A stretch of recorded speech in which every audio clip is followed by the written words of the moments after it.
नमस्कार, स्वागत है आपका द न्यूज पर। मैं हूं आपके साथ शेरिन। एक तरफ पश्चिम बंगाल की मुख्यमंत्री ममता बनर्जी 2024 में बीजेपी को हराने के लिए विपक्ष के साथ कर रही हैं तैयारियां, तो वहीं दूसरी तरफ पश्चिम बंगाल में होने वाले पंचायत चुनाव से पहले ही ममता बनर्जी की पार्टी टीएमसी को लगा है हाईकोर्ट से बड़ा झटका। दरअसल आपके लिए बता दें कि पश्चिम बंगाल में होने वाले पंचायत चुनाव में टीएमसी के उम्मीदवार मोइनुद्दीन गाजी को लेकर अब हाईकोर्ट की तरफ से चुनाव आयोग के लिए भेजा गया है नोटिस और मांगा गया है जवाब कि कैसे मोइनुद्दीन गाजी ने सऊदी अरब में बैठकर ये नामांकन दाखिल कैसे किया, और इस पर जो है अब वो जवाब दिया जाएगा इलेक्शन कमीशन की तरफ से, जो कि पश्चिम बंगाल का इलेक्शन कमीशन है। और वहीं दूसरी तरफ इस पूरे मामले पर अब लगातार मुश्किलें खड़ी हो रही है टीएमसी सरकार की। दरअसल आपके लिए बता दें कि टीएमसी के उम्मीदवार मोइनुद्दीन गाजी ने सऊदी अरब में बैठकर मीना खान से अपना नामांकन दाखिल करा दिया। और इसी पूरे मामले पर जब कलकत्ता हाईकोर्ट में हुई सुनवाई तो कलकत्ता हाईकोर्ट ने इलेक्शन कमीशन से रिपोर्ट मांगी है और न्यायाधीश अमृत सिन्हा ने 28 जून को जांच रिपोर्ट सौंपने का आदेश दिया है और उस दिन मामले की अगली सुनवाई भी होनी है। रिपोर्ट की जांच के बाद हाईकोर्ट यह आदेश देगा कि नामांकन रद्द किया जाएगा या फिर नहीं। आपके लिए बता दें कि पश्चिम बंगाल में जो है वो पंचायत चुनाव जहां पर हिंसा हो रही है, वहीं नामांकन भी जमकर धांधली हुई है और कलकत्ता हाईकोर्ट ने इस पर काफी ज्यादा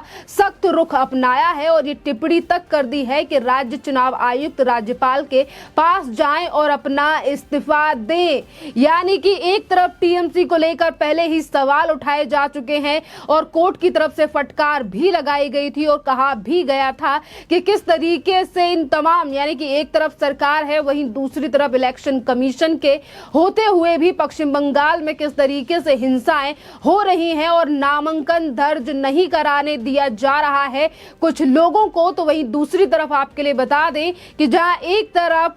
टीएमसी के उम्मीदवार को लेकर हाईकोर्ट की तरफ से ये जो नोटिस है वो दिया गया है और जवाब यानी कि स्पष्टीकरण मांगा गया है, तो वहीं दूसरी तरफ 20,885 उम्मीदवारों ने आखिरकार अपना नाम क्यों लिया वापस, इस पर भी जवाब मांगा गया है इलेक्शन कमीशन की तरफ से हाई कोर्ट की तरफ से। अब आपको देखना अहम रहेगा कि आखिरकार इसके पीछे की क्या कहानी है, जिन चीजों को लेकर अभी तक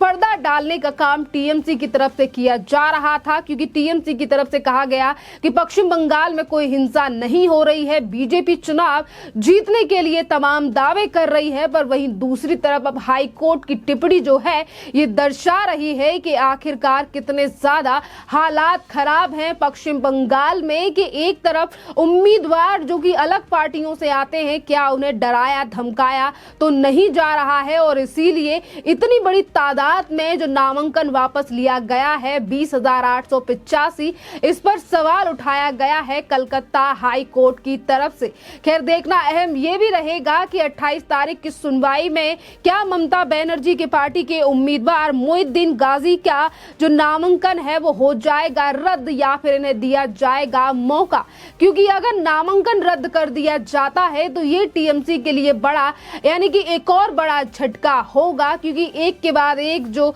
यानी कि एक तरफ नामांकन जो है वो वापस ले लिए हैं और अभी तक ये चीज सामने नहीं आई है कि ये किस पार्टी के उम्मीदवार हैं जिन्होंने इतनी बड़ी तादाद में नाम वापस लिए हैं। और कहीं ना कहीं सियासी गलियारों में इस बात पर, यानी कि टीएमसी पर ही ये पूरी जो धांधली का आरोप है वो लगता हुआ नजर आ रहा है और इसीलिए ममता बनर्जी हमेशा ही हिंसा को लेकर भी पर्दा डाल रही हैं। और इससे पहले ममता बनर्जी ने ये तक कहा था कि पश्चिम बंगाल में नहीं है जरूरत केंद्रीय सुरक्षा बल तैनात करने की, जिसको लेकर उन्होंने राज्य के इलेक्शन कमीशन में भी अर्जी लगाई थी। तो वहीं दूसरी तरफ सुप्रीम कोर्ट तक पहुंची थी ममता बनर्जी। एक तरफ मोइनुद्दीन गाजी को लेकर हाई कोर्ट की तरफ से मांगा गया है स्पष्टीकरण, तो वहीं दूसरी तरफ कर दिया गया है ऐलान कोर्ट की तरफ से भी कि इन 9 तारीख को होने वाले चुनावों के समय पर पश्चिम बंगाल में तैनात किए जाएंगे 82,000 केंद्रीय फोर्स बल।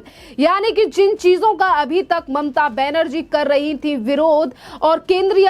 फोर्स का विरोध कर रही थी, अब यही केंद्रीय फोर्स जो है वो चुनावों में लगाई जाएंगी, क्योंकि इलेक्शन कमीशन से लेकर कोर्ट की तरफ से भी ये आशा जताई गई थी कि अगर केंद्रीय फोर्स बल को नहीं लगाया जाता है पश्चिम बंगाल में तो हालात काफी ज्यादा खराब हो सकते हैं। आपके लिए बता दें कि ये एक के बाद एक बड़ा झटका है ममता बनर्जी के लिए, क्योंकि चाहे फिर हम बात करें भतीजे अभिषेक बनर्जी को लेकर कि जिस तरीके से ईडी का शिकंजा अभिषेक बनर्जी के ऊपर भी चुनाव से पहले कसता हुआ नजर आ रहा है, और वहीं दूसरी तरफ अब ममता बनर्जी के जो नेता हैं उनके ऊपर भी बड़ा एक्शन जो है वो कोर्ट की तरफ से लिया गया है। इसी पूरे मामले में हम आपको ये भी बता दें कि मोहिउद्दीन गाजी के मामले में जो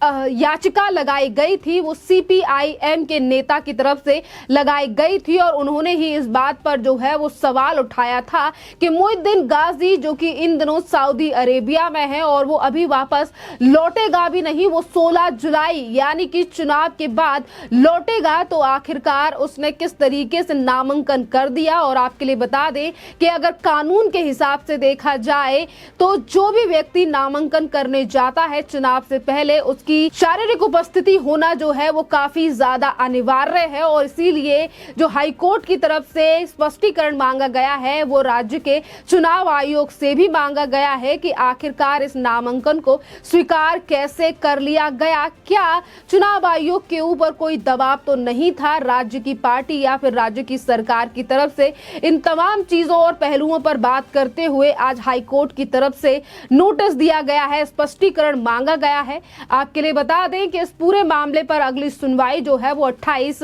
जून को होने वाली है, तो वहीं दूसरी तरफ स्पष्टीकरण को लेकर भी उसी दिन फैसला आएगा हाई कोर्ट की तरफ से। जैसा कि मैंने पहले ही जिक्र किया कि देखना अहम रहेगा क्या मोहिउद्दीन गाजी का जो नामांकन है वो रद्द होगा या नहीं, या सऊदी अरेबिया में बैठे मोहिउद्दीन गाजी को आना पड़ेगा वापस पश्चिम बंगाल फिर से एक बार नामांकन भरने के लिए। पर वो नामांकन भी कैसे होगा, क्योंकि नामांकन की जो तिथि है वो निकल चुकी है और अब चुनाव नजदीक है, तो शायद ममता बनर्जी के पास से अब एक और कैंडिडेट जो है वो कम हो सकता है। इसी के साथ हम आपके लिए बता दें कि जस्टिस सिन्हा ने जो है वो इस पूरे मामले पर बात करते हुए अपने पक्ष का आदेश दिया, और उन्होंने इसके मुताबिक इमिग्रेशन विभाग ने शुक्रवार को हाई कोर्ट को एक रिपोर्ट सौंपी और बताया गया कि मोहिउद्दीन गाजी चुनाव अधिसूचना जारी होने से पहले 4 जून को ही सऊदी अरेबिया जो है वो रवाना हो गया था, और नियम के अनुसार नामांकन जमा करते समय उम्मीदवारों की स्थिति जो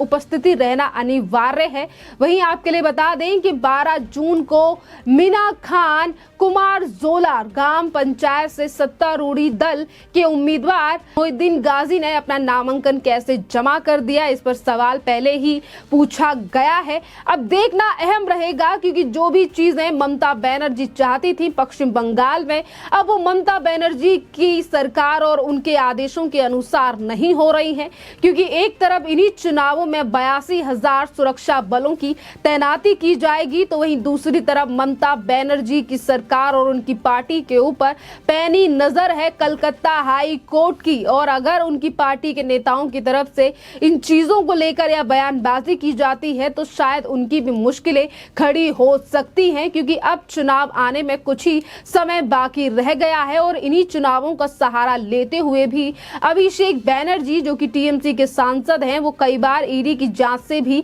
अपने आप को बचाते हुए नजर आए कि मैं टीएमसी के दफ्तर नहीं जा सकता, क्योंकि अभी राज्य में चुनाव है। पर राज्य के चुनाव आने से पहले यानी कि पंचायत चुनाव से पहले ही कई मामलों में अब ममता बनर्जी पार्टी की और सरकार की काफी ज्यादा मुश्किलें बढ़ रही हैं। खैर, इस पूरे मामले पर आपकी जो भी राय हो आप हमें कमेंट करके जरूर बताइए। धन्यवाद।